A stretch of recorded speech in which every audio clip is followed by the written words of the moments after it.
Oh man, the stock market. I don't care how much money you have. I don't care how many years you've been in the stock market. I don't care what your credentials are. No one can figure out the stock market in the short term. That's just facts, man.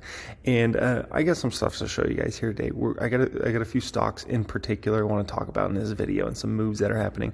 We're going to talk about the markets in general. I'm going to show you some news that came out today. That's actually really, really bad news. Now, the market does not give a flipping flapjack and care about that news right now. I can tell you that much. But we do have some bad stuff to go over. And I want to kind of leave you guys with a little frame of thought here for the stock market, okay? So where I wanted to start this video here today is good old Meta stock, FB, okay? This is a stock I personally own. And, when it comes to Meta, basically what happened is their COO, Sheryl Sandberg, is leaving the company, all right? This came out after the bell yesterday. Now, if I went on Wall Street and I asked every single hedge fund manager, every single mutual fund manager, if I went to Meta's annual meeting and I told everybody, hey, Sheryl Sandberg's going to, leave the COO position at Facebook and she's going to be leaving Meta. And I said, what will the stock price reaction be the next day? I will guarantee you every single person would have said lower. And I'm talking every single person. No one would have predicted that stock price would be up 6% the next day. No one, not a flippin' flapjack in soul. And what do we have here today? Meta stock is up 6% today. You can't make this stuff up. You can't make this stuff up, man. In Hollywood, they couldn't write scripts this good, man, to keep you on your toes. Like literally, you would have thought today, would have just been at least a down 6% day, if not a down 10% type day for Meta. And this stock goes down initially and then shoots to the moon for the rest of the trading day, right? Like you can't make this stuff up. You can't make this stuff up. It's absolutely amazing, right? Tesla, my Tesla. Oh boy, okay. This stock has now gone up about 20%, 21% in a matter of, this is like six trading days. I mean, just what a move for good old Tesla, my Tesla. The good news is the Elon drama's calming down a little bit, and we're getting a little bit of a risk-on market. I mean, if you get a risk-on market, it's great for Tesla stock price. We all know that, right? Risk-off market, not good for Tesla stock price. It's as simple as that. But we've been a little more risk-on for the past, 5 to 8 trading days, roughly, basically since about May 23rd, May 24th. We've been risk-on since then, essentially, and Tesla just continues to absolutely rip, right? Look at TARK. Now, TARK, what you're looking at there, that's a 2x leverage of Cathie Wood's ARK ETF. But what I find is it actually performs a little better than 2x in terms of the upside. Now, when it comes to TARK, this is up 14% today. 14% today. Okay? Just in the past few trading days, this baby's up, since the 24th or so, this baby's up 34.6%. I mean, that's just insane, right? And here's what I think is going to transpire here with TARK. I think TARK's going to become the vehicle in the stock market for when people want to go risk on. And I'm talking traders mainly. When a trader is going to look at the market and say, I'm bullish tomorrow, or next week, or over the next month, or over the next 3 months, or whatever, right? I think traders are going to look at TARK and say, let's just get in TARK. Because you already know ARK's going to usually way underperform or overperform the market. Now, if you add a 2x leverage on top of that, it's like on steroids, right? And so I think TARK is going to be insanely popular in the stock market moving forward. I think, within the next 6 to 12 months, everybody's going to talk about TARK because that's going to be the play if you're thinking risk on in the market. It just is. Because when you see a day like today, 14%, and you see a 34% in the past few trading days, as a trader, you're looking at that and you're like, dude, this is better than options. What in the world? I need to be playing this if I'm thinking risk on, right?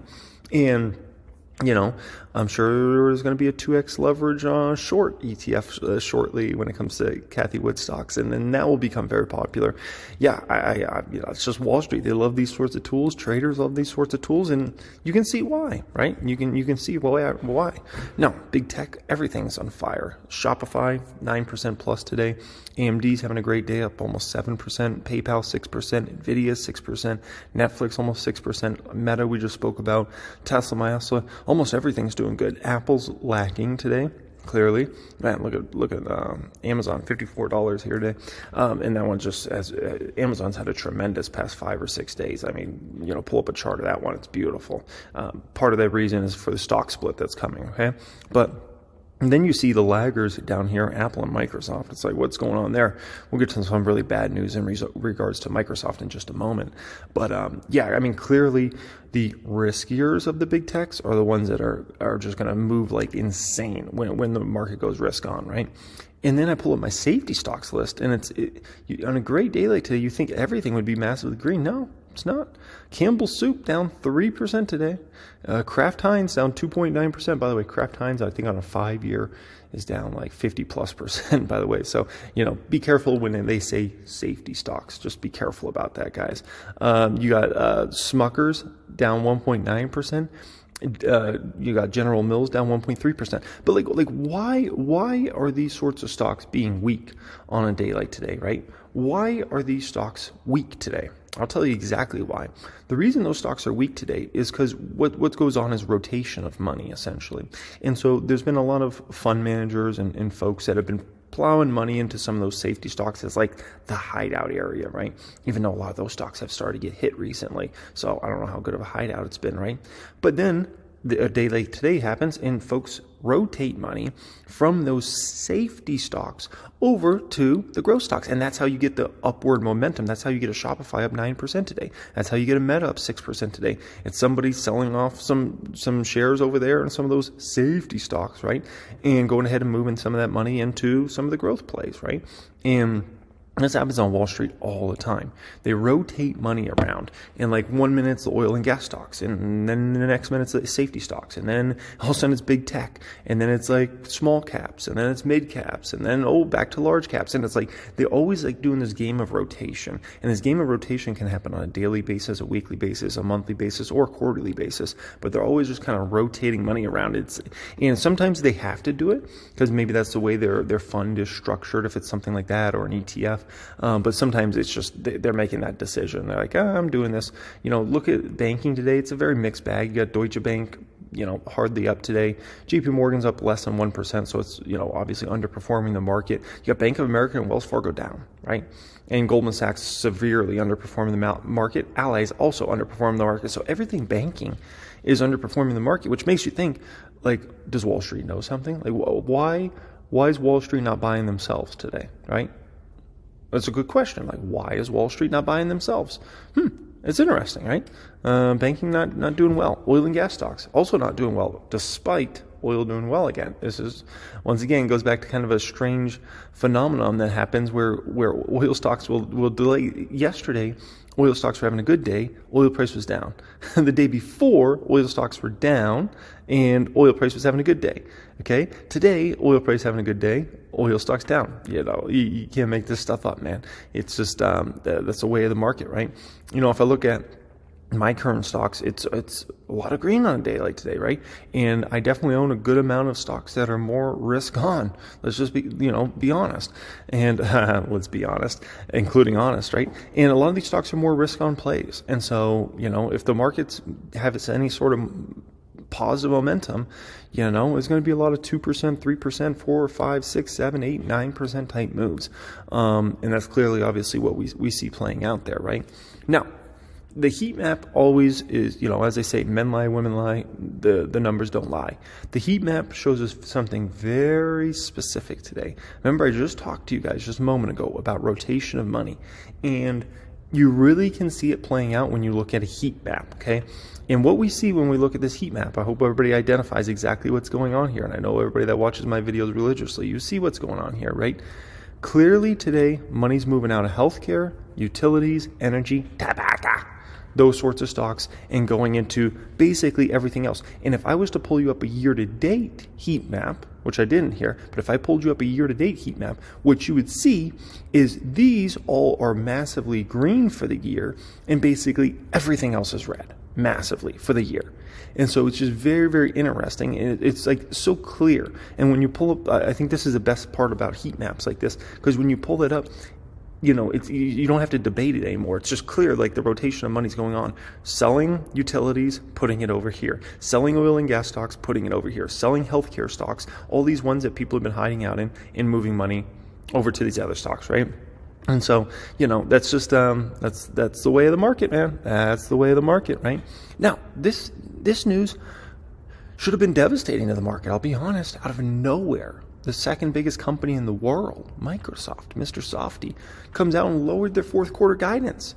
You know, blaming it on foreign exchange, but they basically cut their earnings and revenue guidance for their next quarter. You know, that's horrible. Horrible news, okay?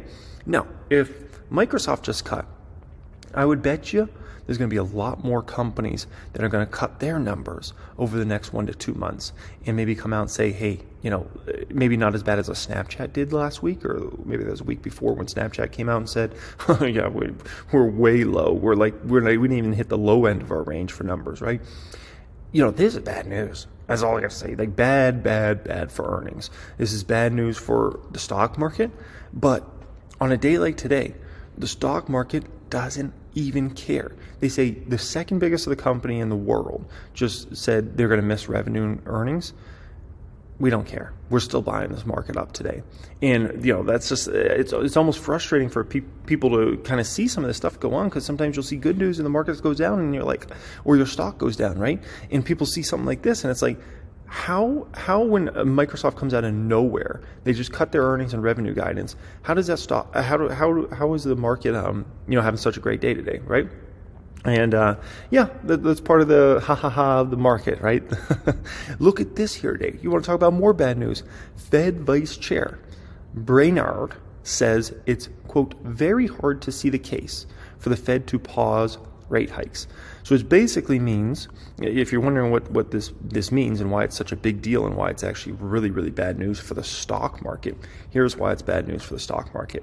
This basically means that the Fed is not even putting it on the table right now about a pause for rate hikes. Now, things could easily change 3 months out, 6 months out. But as of right now, that's not even a consideration for them. She's talking about they want to get inflation down to 2%. You know, it's going to take a while. You guys know me. I'm in the full camp of, I believe inflation in terms of the rate's going to continue to decrease month after month after month. But damn, we got a long way to fall to get to 2%. Like, we're in the 8s, right? And so we still got to hit the 7s and then the 6s and then the 5s and then the 4s and then the 3s and then the 2s, and then they'll finally be happy, right? I think they'll start to be happy under 4, really, my personal opinion, and under 3 specifically. But that's not good news for the market. You know, the market is kind of hoping that the Fed chills out, or at least will chill out as inflation comes down more and more. And it just seems like they're fully committed to just continue to raise rates and not slow down anytime soon. And that's not good news for the stock market at the end of the day. But the stock market looks at that and says, whatever. Yeah, we're still buying it. You know, the Fed usually, when they threaten like this, it scares off the market big time. Not today. You know, Microsoft, the second biggest company in the world, when they come out and say we're not hitting the numbers we thought we were going to hit, yeah, that usually scares off the market. But not today, baby. Okay, and you know, I bring people back to 2008, 2009 time, right? And, you know, the stock market kind of double bottomed around, I think it was March of 09, February 09. But it really hit a bottom in December of 08, actually, okay? And the low was in the 600s for the S&P. That's crazy to think, right? S&P in the 600s. And, you know, what's very important to understand about that time period is you still had so much bad news coming, right? Around unemployment, around earnings were a disaster for at least a year or two into the future. You know, amount of people on food stamps. The housing collapse was still 3 years from a bottom. 3 years from a bottom. And there we were in a moment where the stock market just started to move up. And so this is what fries people's brains in the stock market. Because you see bad news, and it's like, this has to mean the market goes down, right? And then the market doesn't go down. And you're like, what? I thought bad news means market goes down. And sometimes you'll see good news and the market's moving down, right? And you're like, how's the market moving down? We got all this good news. And this is what frustrates some people in the market. And this is what it does: two things to a lot of investors. Okay, both these are bad. One is it makes some investors turn into traders because they get so frustrated with everything, they think they're going to try to trade out. And that's the worst thing. Dude, if you can't predict these things and how these things are going to go anyway, so there's no point in being a trader, right? The second thing is even worse, much worse. The second thing, and what a market like this does and what the stock market does to folks, it chews them up, spits them out. And basically how this works out is people get so frustrated with the market that they leave the stock market altogether, or if they're a stock picker, they just stop stock picking, and maybe they go to index funds or something like that. They just give up, right? And some people just leave the market altogether because they're like, this thing's a scam, man. It makes no sense. Good news is bad news. Bad news is good news. I don't get it. None of this makes sense. Look at the reactions of the market, right? And all along the stock market, sometimes forecasting things that are 6 or 12 months out that you're not seeing in front of your face right now. So it's almost like an optical illusion, right? And so you get bad news on a day like today, multiple really bad piece of news, and the market just like shrugs it off, and it's like, I don't care. I literally don't care about that today. We're going up, baby. It doesn't matter what happens today, right? And this comes after yesterday, right? If we go to the hungrybull.com, which, by the way, download Hungry Bull on your iOS and Android store. And also, if you want to sign up for the newsletter, the email newsletter part, you can do that as well. Keep you up to date with everything going on in the market and with stock market earnings. Yesterday, we had obviously the scary news of Biden, of Diamond, saying essentially we got a hurricane of bad economic news and all this stuff coming, right? And that just freaked out the market. And today the market just shrugs that off. It doesn't care anymore. It doesn't care. The hurricane, we don't care about that anymore, right? I saw something like this today. I saw this. I said, this is a stock I personally own. I've been buying this stock for the last couple months now. PayPal price target cut to 129 at Morgan Stanley. So, this is a situation that usually makes the stock price go down, right? Analysts are cutting price. Oh, crap, man, that's got to be bad for PayPal. Let me see. Is it bad for PayPal? No. It's up 6% today. That's the market. It just doesn't care, right? And this is the sort of stock market we're in right now. And I released this video kind of late last night, so I think a lot of you guys didn't get to see it yet. But I was kind of giving my advice to all stock market investors right now in the market, okay? And one of the core pieces of advice I was giving in that video essentially is to not make any of your long-term investment decisions around short-term stuff that's going on in the market. And what I was trying to explain to people is there's going to be a lot that happens and transpires over the next 6 months or so, next 6 to 9 months, that's going to make no sense to you.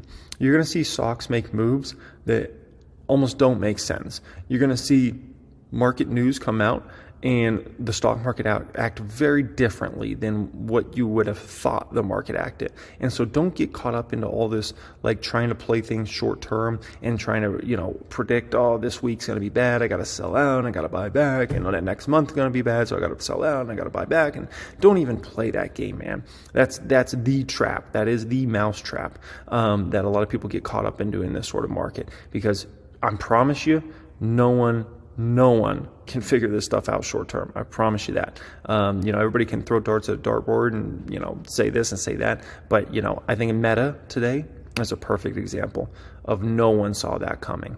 No one saw the 6% upward move today happening after, Sandberg decides she's going to step down from COO. And that's just a market for you. And, it is what it is. So stay focused on long term, buy companies you love for the long term, and throw them in the filing cabinet, and just increase position sizing and the amount of shares you own over time, right? And so anyways, hope you guys enjoyed this. As always, let me know what you're up to in the market, what moves you're making, what stocks you're buying. Love to hear from you guys in the comment section as always. And once again, if you want to sign up for Hungry Bull, check that out. We got the app, we got the email newsletter. Also got Hungry Bull, thehungrybull.com now, which is pretty darn cool. Much love, and thanks for everybody that supports Hungry Bull, and have a great day and the channel. Appreciate you.